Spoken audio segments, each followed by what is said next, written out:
മാധ്യമപ്രവർത്തകർക്ക് നേരെ കയ്യാങ്കളിയായിട്ട് UDF അണികൾ. ഇത് കണ്ട സതീശൻ, പ്രതിപക്ഷ നേതാവ് സതീശൻ അണികളിനെ അങ്ങോട്ട് സപ്പോർട്ടല്ല ചെയ്തത്. നിങ്ങൾ ആ വീഡിയോ ഒന്ന് കണ്ടു നോക്ക്.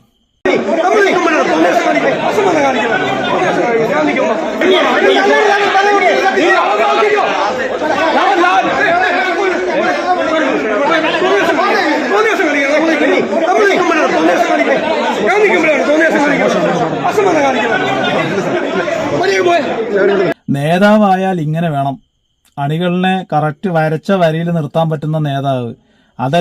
ഇതെല്ലാം ക്യാമറകളെല്ലാം അവിടെ നിൽക്കുന്നുണ്ട്, പണ്ടൊരു ഷോ ആണെന്നുണ്ടെങ്കിൽ, അല്ലെങ്കിൽ ഇത് കഴിഞ്ഞിട്ട് പോയിട്ട് കുഴപ്പമില്ലടാ നീ രണ്ടെണ്ണം പൊട്ടിക്കേണ്ടതായിരുന്നു എന്ന് പറയുന്ന നേതാവ് അത് ശരിയാവില്ല. കാരണം ഇങ്ങനെയുള്ള നേതാക്കന്മാര് അണികളിനെ വരച്ച വരിയിൽ നിർത്താൻ പറ്റുകയാണെന്നുണ്ടെങ്കിൽ ആ പാർട്ടി നേരാവും.